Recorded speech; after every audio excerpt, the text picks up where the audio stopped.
Kalau kita bicara overview berarti hanya mau overview yang alias adik-adik saya rasa dan yakin pasti sudah membaca mengenai asma, PPOK, batuk dan juga sudah mengetahui obat-obatannya. Apalagi kemarin sudah melewati di skenario keberapa deh? Skenario berapa kalau di PPOK asma? 2. Berarti ini harusnya saya nggak usah ngajar juga nggak apa-apa. Oke, ini kita next aja karena saya sudah ada lewat. Kita langsung masuk ke asma. Asma kalian tahu dia merupakan suatu inflamasi saluran kronik. Dia bisa bersifat reversibel maupun irreversibel. Mayoritas irreversibel. Kalau irreversibel kita PPOK. Dan di mana dia terjadi karena ada hiperaktivitas bronkus terhadap berbagai rangsangan. Ada yang mau menjelaskan patofisiologi asma? Ujian belum apa? Bukan. Oke, berarti harusnya udah siap. Siapa yang mau menjelaskan? Sepengetahuan kalian aja.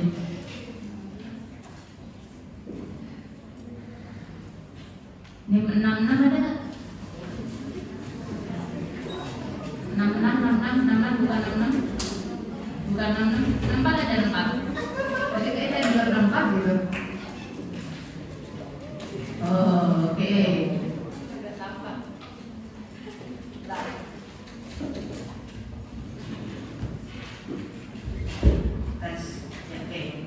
Sudah tampak gelisah 64 silakan.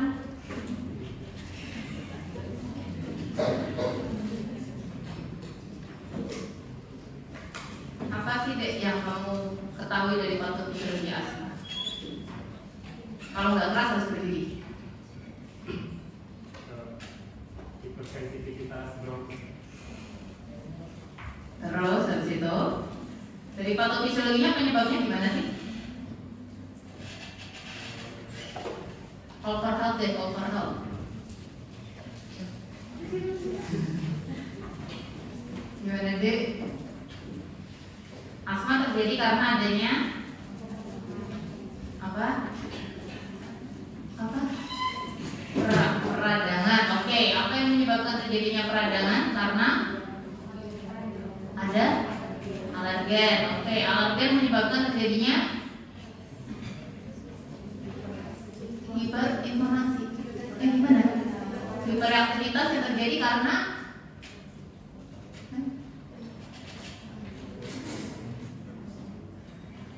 oke, alergen masuk tuh apa yang terjadi deh? Diterima oleh sel dendritrik, APC, kemudian terus multi tanggal berdua, terus IL4, terus IL5, terus mungkin salah satu di baju biru atau baju putih biru yang situ tulis aja hijau. Silahkan dek.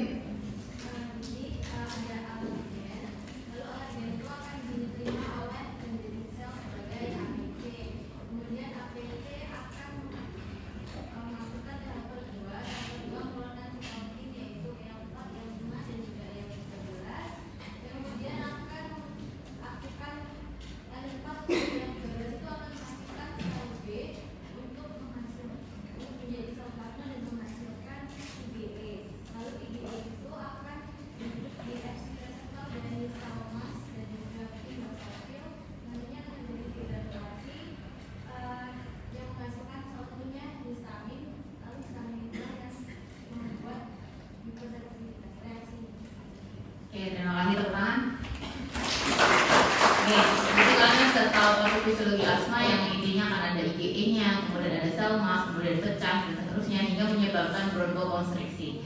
Sekarang pertanyaannya adalah kenapa sih pada pasien dengan asma, pasien dengan asma, kenapa sih kenapa terapinya ada steroid di situ? Beda dengan pasien PPOK. Karena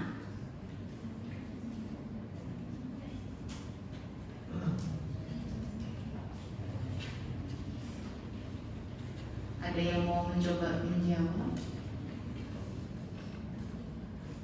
156 ada? 156 Oh iya, silakan.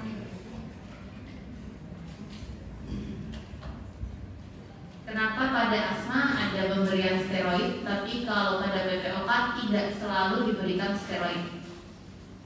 Saya bilang tidak selalu, berarti ya bisa diberikan juga. Oke, biar kita jam 3 selesai.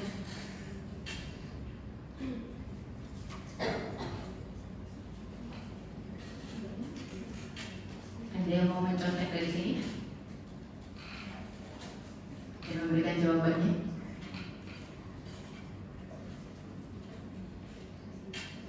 Kalau pada asma kita kenal ada namanya early reaction and late reaction deh. Jadi ketika pasien yang sudah memiliki sensitivitas terhadap asma ya bahasanya, kalau dia terkena asma itu lagi, kemudian dia exacerbate, kemudian misalnya dia udah punya obatnya nih, diberikanlah bronkodilatatornya, kemudian asmanya hilang. Dalam waktu dari early reaction ke late, mungkin sekitar 4, 6, 8 jaman di sini, akan muncul namanya late reaction, di mana sisa-sisa inflamasi. Jadi setelah tadi ada sel mass dan sebagainya, itu tetap berjalan, tetap naik. Sehingga pasien yang tadinya harusnya ya udah biasa-biasa aja, akan kembali terjadi exacerbasi ulang kalau hanya diberikan bronkodilatator saja. Karena inflamasinya dari IL-4, kemudian ECP, MBP, protease, PAF, dari eosinofil, neutrofil itu masih tetap berjalan, sehingga menyebabkan terjadinya inflamatory reaksi yang kedua.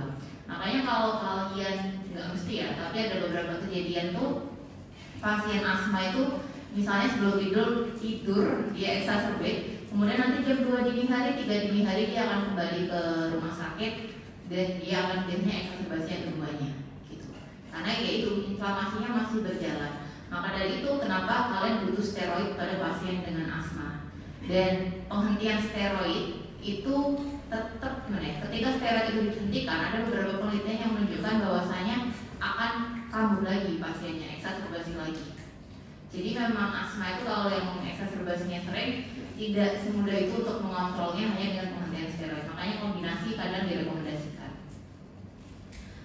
Ini nice dulu aja, mungkin kalau ada yang kemarin kalian belajar ya, baik PPOK pun asma, kalau nggak ditangani nanti terjadi airway remodeling, inflamasi, mukusnya menjadi plak dan sebagainya, sehingga bisa terutama PPOK ya irreversible.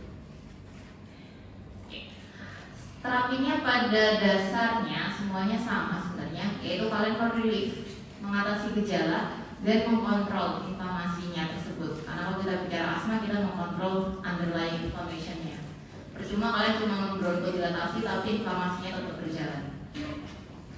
Strateginya berarti dari yang mencegah bronkospasme, kalian sudah membaca beta 2 agonis, methylxanthine, kemudian ada antagonis muscarinic, nanti ada antibody anti-IgE, kemudian ada sel mass stabilizer, antihistamin dan antagonis reseptor leukotriene, kemudian juga yang untuk menekan responsivitas bronkus, menghindari exposure, dan juga proloterapi dari antihistamin kortikosteroid inhalasi.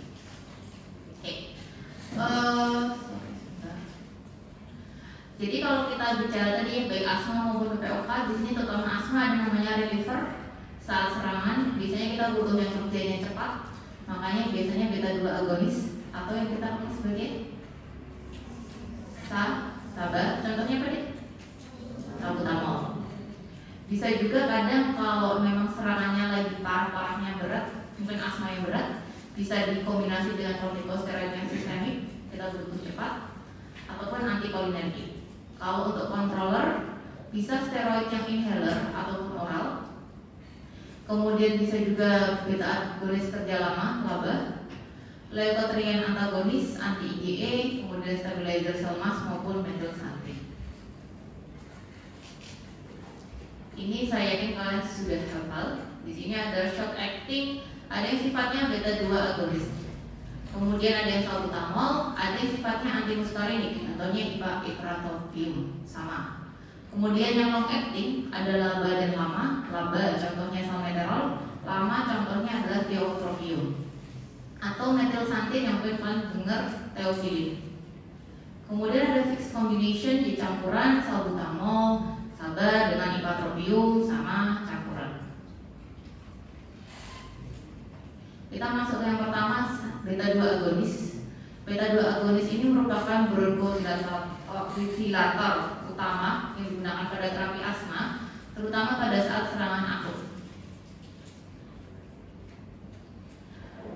Jadi kalau kalian lihat di depan itu, di situ kalian bisa lihat ada bronkokonstriksi dan bronkhodilatasi.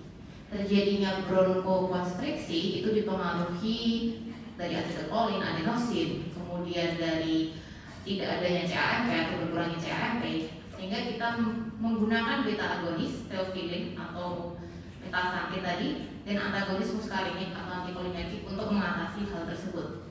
Jadi kalau kalian lihat di sini deh, beta agonis ini dia bekerja dengan meningkatkan AC, adenyl siklase. Harapannya peningkatan adenyl siklase ini akan meningkatkan perubahan dari ATP menjadi CAMP. Karena harapannya kita meningkatkan si CAMP tersebut. CAMP-nya ini meningkat, ini nanti endingnya bronkokonstriksi menjadi bronkhodilatasi. Kemudian untuk yang theophylline ini ada dua cara kerja, adalah sebagai antagonis dari adenosin atau sebagai menghambat degradasi dari CAMP dengan menghambat si PDE. Nah, sayangnya PDE itu, theophylline itu kan juga nanti bekerja di adenosin. Itu hampir ada di seluruh tubuh tuh. Jadi salah satu efek sampingnya adalah nanti stimulasi jantung. Jadi sudah dikembangkan obat dan sudah digunakan yang kita kenal sebagai PD4 inhibitor. Jadi fokusnya nanti di PDE yang kalian kenal sebagai depannya R O F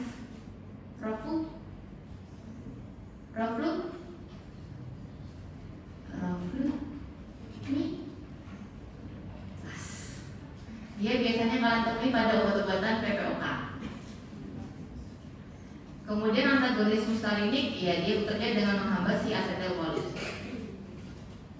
Ini kalau dibuka lagi, jadi beta 2 agonis itu akan berikatan dengan beta 2 reseptornya DAR.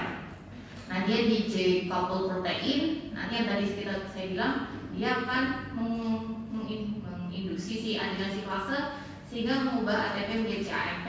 Nanti juga endingnya akan menurunkan dari myosin light MLCK aktivitas.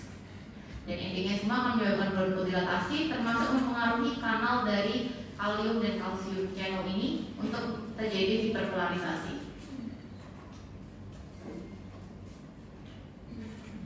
Jadi kalau disingkat, beta 2 itu akan menginduksi adenyl siklase, meningkatkan CAMP, relaksasi terjadi bronkhodilatasi.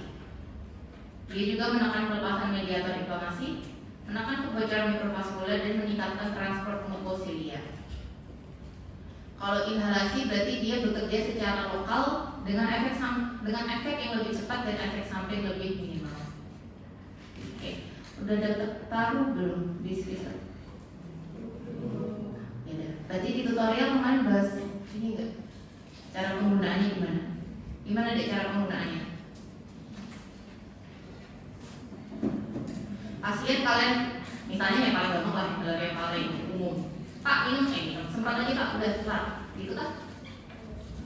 Gimana berarti edukasinya? Pasien datang ke kalian, dok ini gimana dok cara pakai semprotnya? Gimana salah satu? Kenapa sih dek, kita harus tahu cara penyemprotan yang baik dan benar?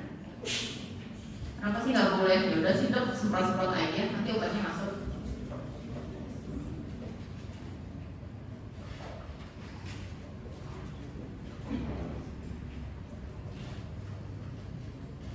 Ini kan?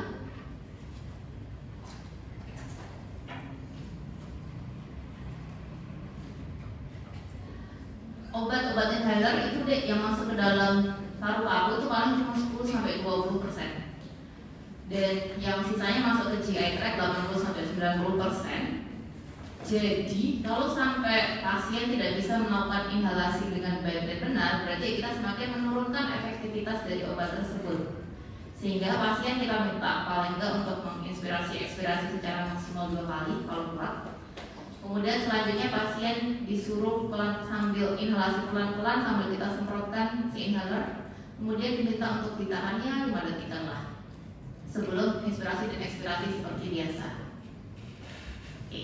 Pertanyaan berikutnya adalah pada pasien-pasien yang mendapatkan inhaler steroid, kalian akan meminta pasien untuk berkumur setelahnya. Kenapa?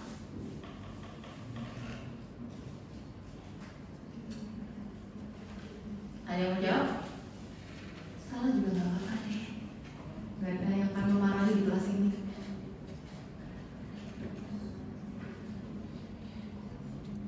Steroid sifatnya apa deh? Efek sampingnya? Menurunkan apa?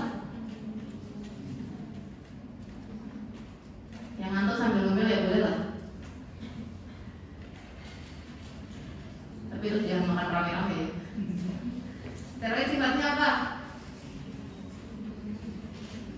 Menurunkan sistem imun. Kalau di mucus oral sistem imunnya diturunkan, resiko apa yang paling bisa terjadi? Kandidiasis. Maka dari itu pasien setelah menyemprotkan, menginhalasi dari steroid, kalian minta pasien untuk berkumur. Oke, masuk ke sabar. Jadi sabar yang pertama salbutamol merupakan beta 2 agonis dengan tingkat selektivitas yang tinggi. Dia termasuk merupakan drug of choice pada pasien-pasien dengan eksaserbasi. Dosisnya bisa 2 pas per 4-6 jam, 2 semprot. Atau kadang kalau pasiennya memang lagi serangan berat atau lagi gejala, kadang ada yang bisa memberikannya ya sebututnya pasien tersebut. Untuk terbutarin, dia sedianya dari inhalasi tablet maupun injeksi, bisa aman untuk pada kehamilan, tapi tetap hati-hati pada pemberian subkutan karena bisa menyebabkan topolitik untuk kehamilan. Masuk ke laba, di sini ada salmeterol, formoterol dan juga ini lewati aja lah. Dimana laba ini terbukti efektif sebagai kombinasi dengan kortikosteroid inhalasi. Di sini ada 100-an slide, jadi saya tidak berharap kalian semua menghafalkannya karena soalnya pun nggak bakal keluarnya paling cuma dikit. Jadi ya semangat ya. Oke, kita masuk ke laba satunya lagi. Jadi kalau laba itu rata-rata itu salmeterol, formoterol itu pemberiannya biasanya 2 kali sehari. Nggak mesti ya, tergantung jenis pasien. Nah, kadang kalau kita berikan obat yang terlalu sering, bukan terlalu sering ya, yang lebih dari 1 kali, kadang ada beberapa pasien yang merasakan atau mengalami penurunan kepatuhan pengobatan. Jadi ada namanya kita kenal sebagai ultralaba. Harapannya ultralaba ini bisa diberikan 1 kali sehari dengan harapan bisa meningkatkan adherence kepatuhan pengobatan dan akan bisa meningkatkan clinical outcome dari pasien tersebut. Contohnya adalah indacaterol yang di-approve dari EMA, BPOM-nya EU, dan juga FDA, ya BPOM-nya Amerika, di mana diberikan untuk pasien-pasien dengan COPD. Kemudian ada juga yang kombinasi dari ultralaba dan lama, contohnya indacaterol dengan glycopyrronium bromide. Dia bisa diindikasikan untuk bronchodilator pada COPD, tapi sampai detik ini juga tidak masuk ke guideline-nya yang di EU atau UK gitu. Oke. Jadi kalau kalian bisa lihat untuk ultralaba sendiri, ini ada biasanya kombinasi deh antara flutikason ataupun flanterol dengan prometason, indacaterol dan glycopyrronium tadi. Dan sampai jurnal yang saya baca ini ya, nanti kalau kalian baca jurnal lagi berubah ya silakan. Itu tidak ada efek samping serious adverse event yang muncul dari penggunaan ultralaba. Cuma memang follow up-nya sempit. Kemudian tidak ada efikasi yang hilang. Kemudian juga flanterol itu bisa untuk approve untuk pasien dengan asma maupun COPD. Dexamethasone, indacaterol dan glycopyrronium bisa untuk kombinasi, di mana pada asma-asma yang kalau intinya kalian baca adalah tidak mempan dengan laba dan juga high dose ICS steroid dan lebih dari asmanya lebih dari 1 kali asma eksaserbasi dalam tahun terakhir. Jadi intinya udah dikasih obat yang paling tinggi dia tetap nggak efek lah, kayak gitu. Nah, yang jadi PR-nya sampai detik ini adalah kalau dibandingkan dengan laba, selain pemberian cuma 1 kali, apakah secara superioritas, jadi kalau kita bicara pembandingan obat, ada superioritas, ada yang sama atau inferior. Secara superioritas pun si ultra laba ini belum superior dibandingkan laba, jadi masih sama. Jadi masih banyak penelitian yang bisa kalian lakukan untuk mengcompare si ultra laba ini dengan laba, dan apakah mungkin ultra laba ini bisa diberikan pada pasien-pasien asma tertentu. Efek sampingnya standar sih, inhalasi minimal. Kalau oral ya tremor, gelisah, kayak gitu saja. Kemudian ini beberapa jenisnya dengan onset dan durasinya. Oke, ada yang mau tanyakan dari beta 2 agonis?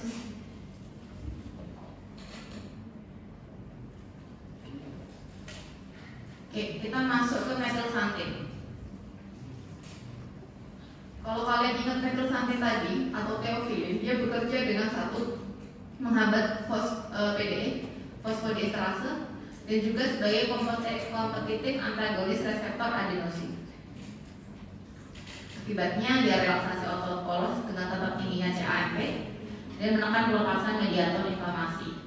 Cuma sekali lagi dia ada di banyak titik reseptornya, sehingga salah satu efek sampingnya stimulasi otot jantung. Makanya dikembangkan tadi saya bilang PD4 inhibitor.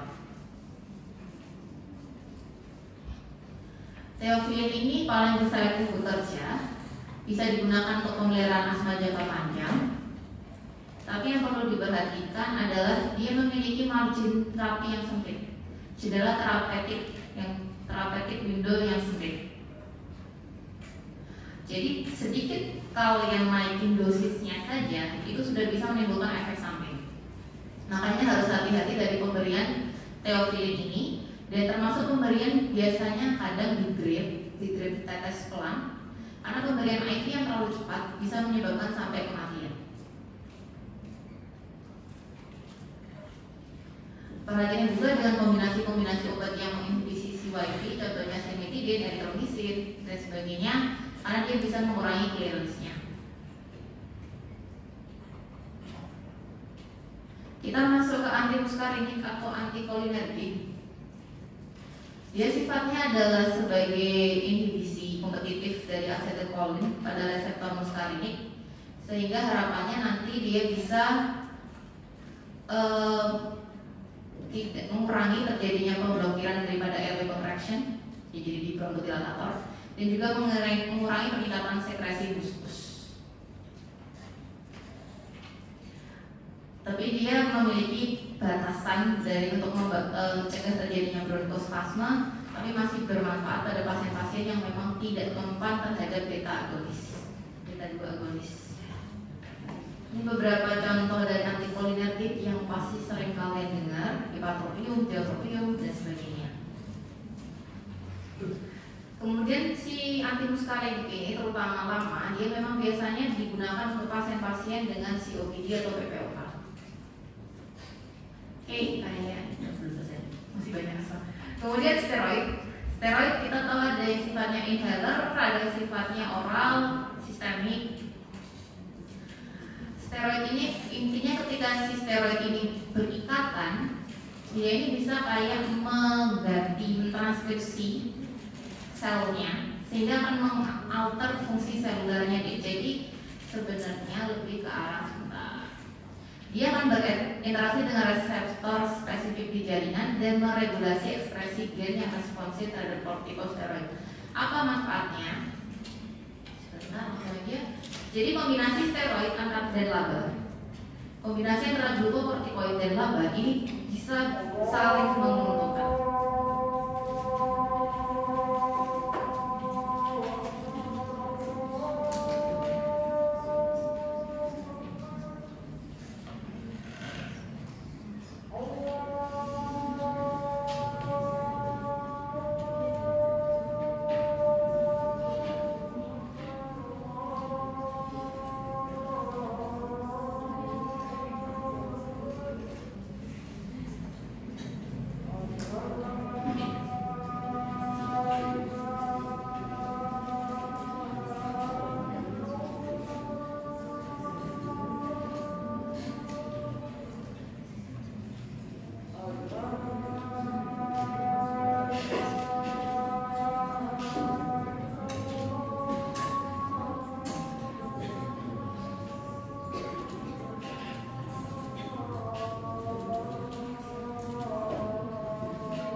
Jadi ketika si steroid ini bersama dengan laba, mereka akan saling memberikan efek yang menguntungkan.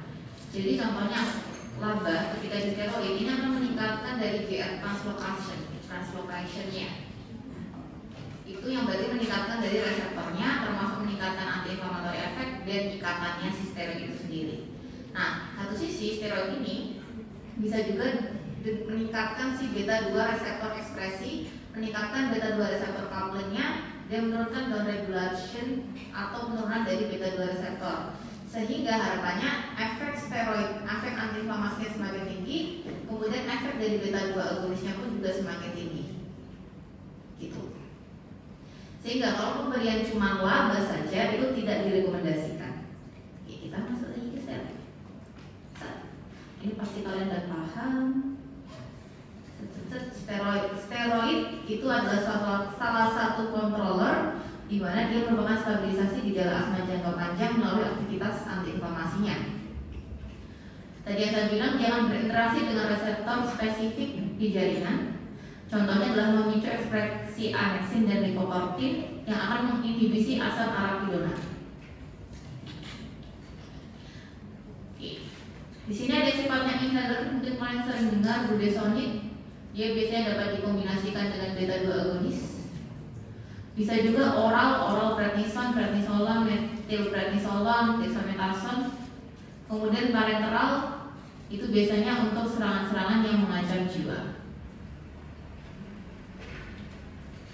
Efek samping kalian juga sudah tahu bahwa paling sering bisa terjadi kandidiasis kalau yang inhaler ataupun penurunan sistem imun. Masuk ke berikutnya yaitu leukotriene modifier. Kalau kalian ingat patofisiologi suatu inflamasi, ada namanya asam arachidonat kemudian akan dipecah menjadi leukotriene A4, kemudian menjadi leukotriene B4C4D4E4 berikatan dengan reseptor leukotriene, terjadilah adanya bronkokonstriksi, edem dan inflamasi. Sehingga di sini kita ada namanya leukotriene modifier yang berfungsi untuk mencegah hal-hal tersebut. Mekanisme kerjanya ada dua. Yang pertama adalah dia menghambat lipooksidinase, contohnya ziloiton. Kemudian yang kedua adalah memblok reseptor dari leukotriennya, contohnya adalah dalverlucas, montelukas. Jadi kalau kalian lihat di sini, yang ziloiton itu akan menghambat si lipooksidinase, sedangkan obat-obatan lukas, montelukas itu akan menghambat ikatan dengan leukotriene reseptor. Aplikasi klinisnya adjuvan dengan kortikosteroid inhalasi bisa diberikan pada pasien dengan respon terapi yang rendah. Kemudian selanjutnya adalah obat berikutnya stabilizer sel mass, contohnya nedopromil, tapi dia biasanya diberikan atau indikasinya saat ini adalah untuk pasien-pasien dengan gejala rinokonjungtivitis yang berupa pemberian tetes mata 2 kali sehari. Next, berikutnya lagi adalah anti-IgE atau human monoclonal antibody. Jadi antibody monoklonal seperti yang kalian ketahui, dia ada yang anti-IgE, anti-interleukin 5 dan sebagainya. Dia sifatnya otomatis spesifik dan juga mahal, sehingga biasanya diberikan pada pasien-pasien yang memang memiliki indikasinya. Contohnya kalau yang anti-IgE ini kan dia kan berikatan pada reseptor Fc pada permukaan IgE, sehingga si IgE tidak bisa nempel ke sel mas. Nah, contohnya di sini ada omalizumab, di mana dia akan berikatan dengan IgE sehingga dia tidak bisa nempel ke sel mas, sehingga sel masnya nggak akan terdegranulasi. Contoh berikutnya targetnya adalah ada IL-5, yang dimana dia contohnya adalah mepolizumab ataupun rasibizumab. Kita masuk ke IgE yang omalizumab. Biasanya kalau kalian lihat obat-obatan monoklonal antibody itu belakangnya mak kayak gini. Biasanya, sekali lagi nggak mesti. Omalizumab ini dia sifatnya injeksi secara subkutaneus. Dia diindikasikan pada pasien yang persisten alergi dengan adanya peningkatan IgE di dalam darahnya. Sehingga kalau pasien-pasien mau diberikan omalizumab, biasanya akan dicek terlebih dahulu IgE-nya berapa sih. Kalau emang sangat tinggi, biasanya baru diberikan. Gitu. Nah, pemberian omalizumab ini bisa mengurangi frekuensi dan juga keparahan dari asmanya, sambil bisa mengurangi kebutuhan terhadap steroid tersebut. Dan ternyata bisa mengurangi eksaserbasi yang butuh mondok hingga 88%. Jadi cukup efektif. Lanjut langsung ke anti interleukin 5. Di sini ada T helper 2. Kalau kalian ingat atau fisiologi dan teman kalian tadi menceritakan, dia mensekresi interleukin 5. Yang dimana dia adalah pro-eosinophilic cytokine. Jadi biasanya pada pasien-pasien yang membutuhkan anti interleukin 5 ini adalah pasien-pasien yang memiliki eosinofil yang cukup tinggi. Itu baru ada indikasi pemberian dari interleukin 5. Kerjanya ada yang mentarget antibody targeting interleukin 5, ada yang mentarget reseptornya, contohnya benralizumab. Jadi dia bisa digunakan sebagai add-on ataupun maintenance terapi untuk pasien-pasien dengan asma berat yang tipe asmanya adalah eosinofilik. Kemudian berikutnya lagi ada mepolizumab. Yang tadi mepolizumab diberikan pada refraktori eosinofilik asma. Dia bekerja dengan inhibisi interleukin 5 dengan berikatan dengan interleukin 5-nya. Oke. Ada yang mau bertanya dulu? Kalau nggak ada boleh kita tolong nggak? Mungkin udah ada yang pernah ngisi atau saya minta ngisi. Kalau berkenan, kalau sebelum mengisi dan berkenan, bolehkah kalian mengisi? Tapi kalau yang sudah mengisi dan tidak berkenan, ya nggak apa-apa sih. Tidak memaksa. Kayaknya kalau anak PA saya udah mengisi.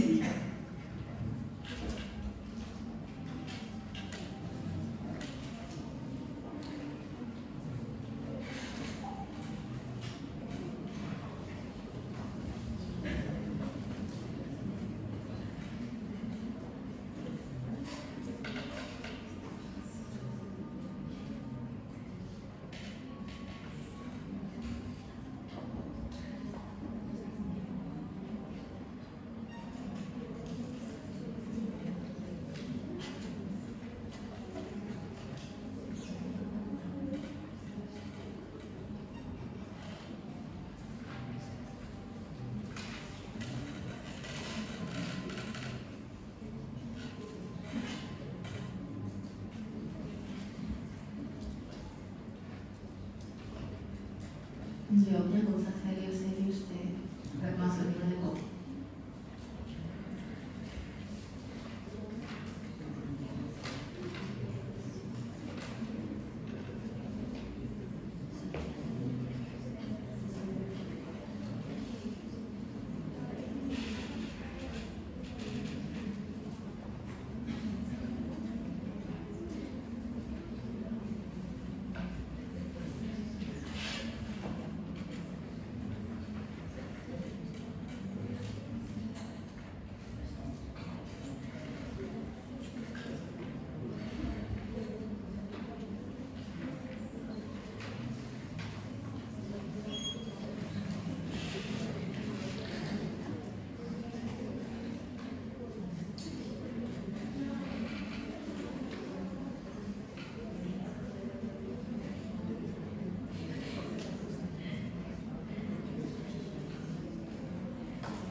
progresif lambat yang ditandai dengan adanya limitasi aliran udara dan sifatnya tidak sepenuhnya reversibel. Kalian tahu dia ada biasanya ditandai dengan bronkitis kronis maupun emfisema. Kemudian kalian tahu kalau ada PPOK, ada juga PPOK eksaserbasi akut. Apa sih bedanya eksaserbasi akut? Ditandai dengan apa? Eksaserbasi akut ditandai dengan apa yang meningkat? Apa?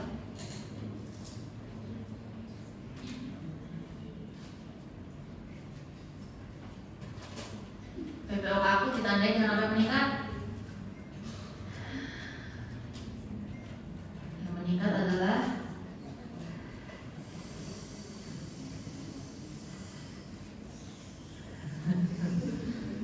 S apa dek? SP sputum. Terus habis itu peningkatan terjadinya perubahan sputumnya jadi apa? Jadi kental purulen, adanya peningkatan purulensi. Kemudian peningkatan apa lagi yang depannya S?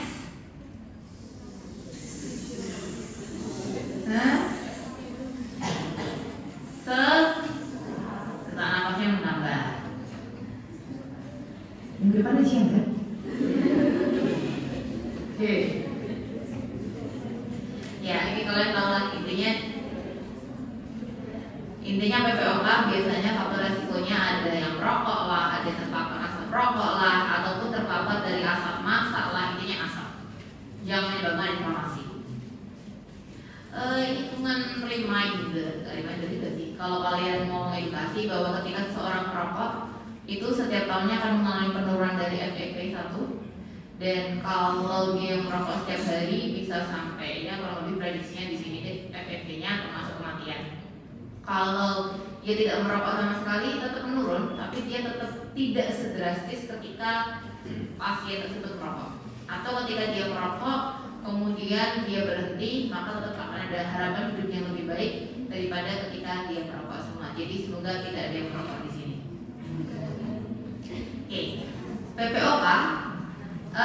Kalau tadi asma kita fokus pada inflamasinya dan juga untuk mengontrol gejalanya. Pada PPOK sebenarnya tidak jauh-jauh juga, kita mengontrol gejala dan bagaimana kita bisa meningkatkan kualitas hidup atau kesehatan dari pasien tersebut. Dan tentunya dengan mengurangi terjadinya resiko. Kalau pasiennya merokok, ya berarti kita mengurangi resiko paparan rokok tersebut. Nanti kalau coba kalian buka COPD yang 2025 itu sudah ada dan bisa diakses free. Di mana nanti di situ kalian bisa melihat bagaimana alur diagnosis atau manajemen dari COPD, dari pasien terdiagnosis, kemudian bagaimana inisial manajemennya. Dan kalau kalian lihat di situ, salah satu inisial manajemen paling atas adalah menghentikan rokok.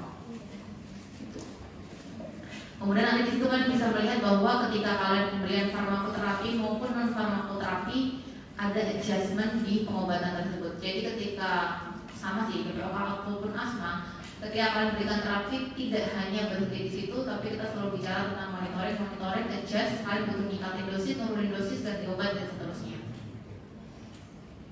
Nanti silahkan dibaca untuk grup ABE-nya, di mana grup A adalah kombinasi laba dan lama. Bisa dikonsiderasi ICS. Sekali lagi ICS di PPOK hanya untuk kasus-kasus tertentu bila eosinofilnya lebih dari 300. Sedangkan untuk grup A mendapatkan bronkodilatator dan grup B laba plus lama. Grup A itu adalah seluruh pasien mendapatkan bronkodilatator treatment berdasarkan dari sesak nafasnya, baik yang short maupun long. Jika memungkinkan dan affordable secara ekonomi, maka bisa diberikan yang laba. Grup B bisa kombinasi dari laba dan lama, sedangkan grup E ini dari kombinasi, jadi mengkomparasi antara kombinasi dengan yang mono. Dibuktikan bahwa ternyata laba dan lama kombinasi itu merupakan tingkatan yang paling tinggi, yang paling bagus untuk mencegah terjadinya eksaserbasi dari pasien-pasien dengan PPOK. Kemudian kan bisa dibaca di sini, laba dengan ICS, steroid itu tidak di encourage tidak dianjurkan. Kalaupun memang ada steroid yang kalian memasukkan, maka sebaiknya dikombinasikan laba, lama, dan ICS. Jadi laba dan lama masuk ke dalam situ, baru tambahkan dengan steroidnya. Karena itu lebih superior dibandingkan cuma laba dan ICS untuk pasien PPOK. Obat-obatannya sebenarnya mirip ya, hampir sama. Dimana ada bronkodilator yaitu beta 2 agonis, antikolinergik maupun methylxanthine. Kemudian ada juga antikolinergik dimana kombinasi antara laba dan ipratropium, laba dan antikolinergik ini bisa menurunkan eksaserbasi. Theophylline kurang efektif dibandingkan inhalasi laba. Dan hati-hati juga pada theophylline tadi ya, dia jendela terapeutiknya sempit, sehingga kalau kalian mau menggunakan perlu dimonitori pasiennya. Steroid masih kontroversial, di mana dia manajemennya, perannya masih belum terlalu jelas. Kalaupun jelas, maksudnya dia hanya untuk indikasi-indikasi tertentu, kayak tadi eosinofil yang tinggi, atau memang pasien yang lagi eksaserbasi dan sebagainya. Inhalasi steroid dan beta 2 agonis efektif pada pasien PPOK sedang hingga berat. Sedangkan inhalasi steroid beta 2 agonis dengan tiotropium bisa meningkatkan kualitas hidup dan menurunkan eksaserbasi. Ini contoh-contoh obatnya sebenarnya mirip kayak tadi. Memang mereka saling berbeda dari jauh-jauh.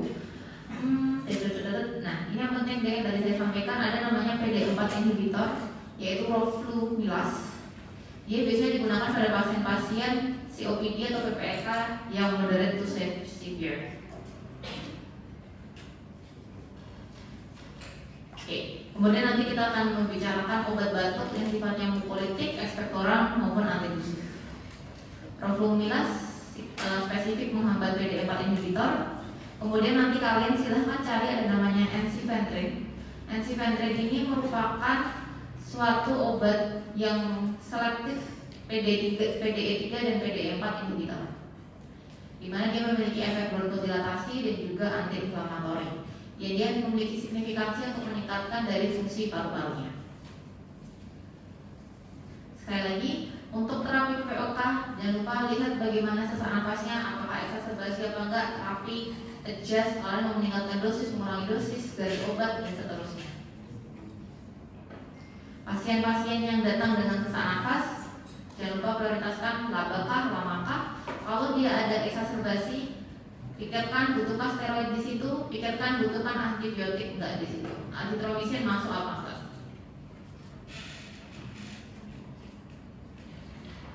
Kemudian menurut COPD 2025, bahwasanya mereka sudah untuk terapi, mereka tidak menggabungkan lagi, maksudnya tidak mengoverlapping dari asma atau COPD atau yang kalian kenal dengan AKOS.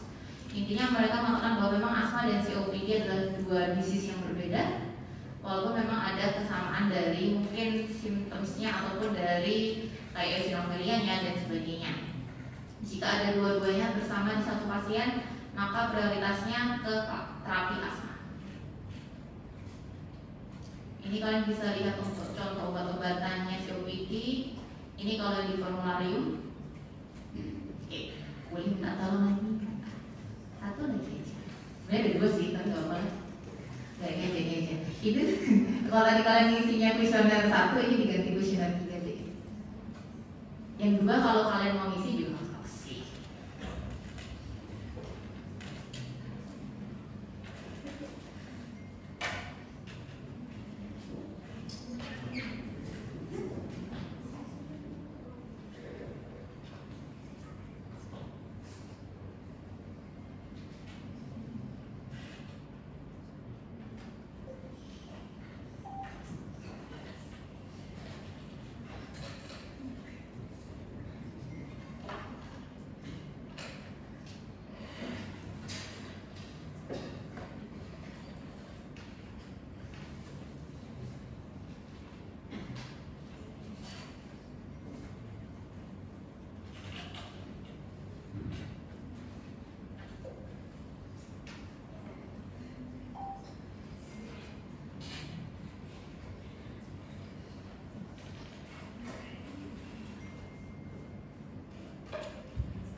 Kita langsung ke yang paling terakhir, batuk.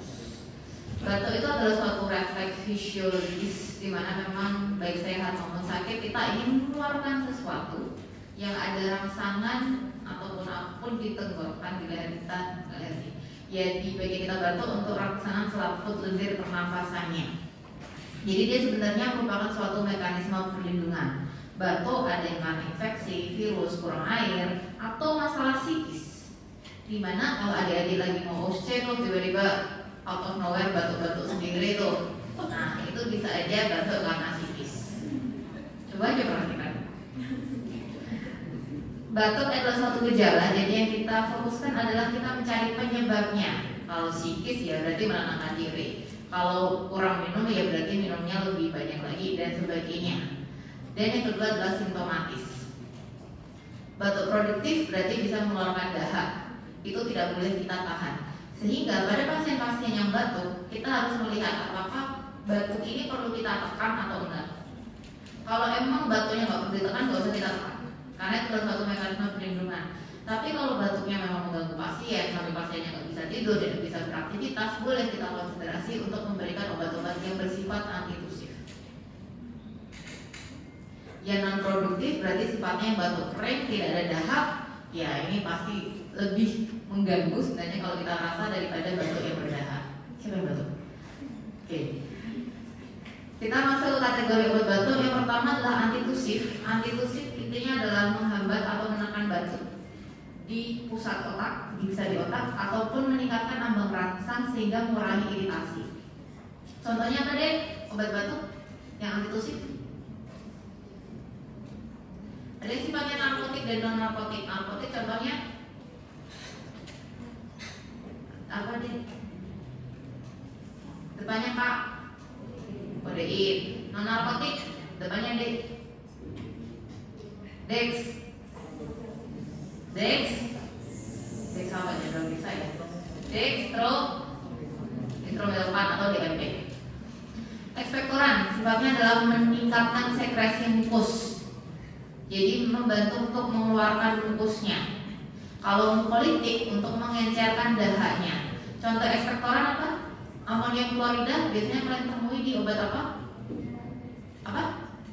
OBH. OBH itu singkatan dari obat batuk. Hanya apa deh? Apa? Obat batuk. Satu suara, 1, 2, 3, obat batuk. Oke, soalnya di negara tetangga tadi obat batuk herbal deh.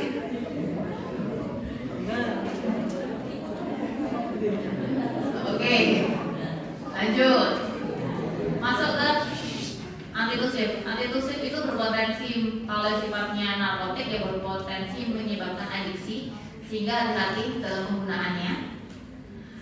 Bisa menyebabkan penekatan pusat nafas, namanya kalau sifatnya di narkotik di otak langsung. Contohnya adalah kodein, dia sifat antitusif, analgesik ringan juga. Langsung lanjut aja, dia dosisnya bisa ada sediaannya adalah 10, 15, 20. Kodein ini sifatnya prodrug yang artinya prodrug apa deh? Prodrug artinya apa? Harus diaktifkan dulu dengan dimetabolisme, diubah menjadi morfin dan kodein 6-glucuronide yang sifatnya adalah agonis terhadap mu, bukan bacanya mu, opioid reseptor yang sifatnya mengaktifasi kanal kalium dan menghiperpolarisasi presinaptik dari Cox reflex. Silahkan dihafalkan. Dengan penurunan neurotransmisi dan menghambat potensial aksi di arcus reflex. Terus saya bilang gitu, saya pasti. Jadi sifatnya kodein adalah untuk menekan batuk. Dosisnya dewasa 10-30 mg. Dosis anak-anak 1-1,5 mg per kilogram berat badan per hari. Kalau semakin besar semakin fatal juga. Jadi hati-hati pada penggunaan kodein. Ada juga namanya loskapin, dia efek pereda antitusifnya tapi tidak sekuat kodein. Lanjut aja. Ada kemudian sifatnya non narkotik yang jarang menyebabkan adiksi tapi bisa menyebabkan efek samping lainnya. Yang kita kenal sebagai dextromethorphan, dia bekerja dengan meningkatkan ambang rangsang refleks batuk, sama seperti kodein. Potensinya sama seperti kodein, tapi sayangnya kalau kalian mungkin kalau kalian misalnya tiba-tiba random ke apotek lah, kalian coba cari DMP, dia nggak ada yang sifatnya tunggal. Dia pasti masuk ke dalam racikan obat. Beda dengan CTM, beda dengan misalnya cetirizine, loratadin, GG, ambroxol, itu semua ada lepasannya. DMP dia nggak ada. Kenapa? Karena DMP penggunaan tunggal pernah disalahgunakan dengan efek halusinogenik. Jadi kemudian BPOM mengeluarkan edaran bahwasanya dia tidak digunakan sebagai tunggal, tapi masih bisa digunakan kalau kombinasi. Jadi kalau kalian mau menggunakan DMP di obat-obatan tetap nggak apa-apa. Cuman dia memang pernah disalahgunakan untuk halusinogenik karena dia di metabolisme di CYP2D6 untuk mengubah jadi dextromethorphan, dan dia berikatan dengan reseptor phenylketonuria dan menyebabkan adanya halusinasi. DMP ya tadi karena kombinasi, berarti sudah disediakan kombinasi. Kemudian berikutnya ada ekspektoran. Ekspektoran berarti mengeluarkan dahannya. Ekspektoran sama politik ini biasanya hampir jadi satu, karena kalau kalian cuma memberikan ekspektoran tapi dahannya kental juga susah. Kalau kalian cuma memberikan politik tapi tidak bisa dikeluarkan juga sulit. Jadi kadang ada beberapa obat, kalau yang obat udah jadi ya itu biasanya kombinasi. Walaupun sekali lagi nggak mesti. Ekspektoran bekerja dengan meningkatkan sekresi mukus di saluran nafas, akan mengurangi iritasi dan batuknya. Contohnya adalah amonium chloride, kemudian guaifenesin maupun GG. Mekanisme kerja bisa kalian baca, dia diduga berdasarkan stimulasi ataupun iritasi dari gastric vagal receptor. Ini contohnya amonium chloride, biasanya kalian temui di OBH, obat batuk hitam. Kalau ada OBH berarti ada obat batuk putih juga. Nah itu juga sama-sama ada di amonium chloride, ada amonium chloride-nya di dalamnya. Oke, kita lanjut ke guaifenesin. Ini ada sediaan yang lain, GG. Kalau kalian pasti pernah dengar. Dosis 100 mg, dosis dewasa kadang 200-400 mg sehari. Oke, lanjut ke politik yang terakhir. Dia bersifat untuk mengencerkan dahak dengan memecah benang-benang mukoprotein yang awalnya kental jadi encer, makanya gitu. Contohnya adalah asetilsistein yang sering kalian dengar, atau yang kalian sering dengar sebagai apa deh? Asetilsistein biasanya singkatannya apa? Atau nggak pernah disingkat kalian? Yang pas corona itu. Ya udah kita lihat NAC. Kemudian ada Bromhexin maupun ambroxol. Langsung aja ke ambroxol. Ambroxol itu merupakan suatu sebagai kerjanya. Dia dosisnya adalah 30 mg dengan dosis 3x30 mg. Sifatnya mukokinetik dan sekretolytik. Asetilsistein dosis biasanya 200 mg, diberikan secara oral, nebulasi ataupun tetes hidung. Kadang ada rasa, kalau menurut saya sih enggak sih, tapi beberapa orang mencium bau yang kurang nyaman kalau minum NAC, ya karena dari sifat zatnya aja memang. Oke, selesai. Ada pertanyaan? Jangan lupa belajar ya. Terima kasih adik-adik. Nanti kalau kalian mau ngisi kuesioner lagi, bosan hidup yang tadi nomor 31 tidak dibawa boleh. Tapi ada pemasaran. Gitu aja adik-adik. Kalau ada salah saya mohon maaf. Wassalamualaikum warahmatullahi wabarakatuh.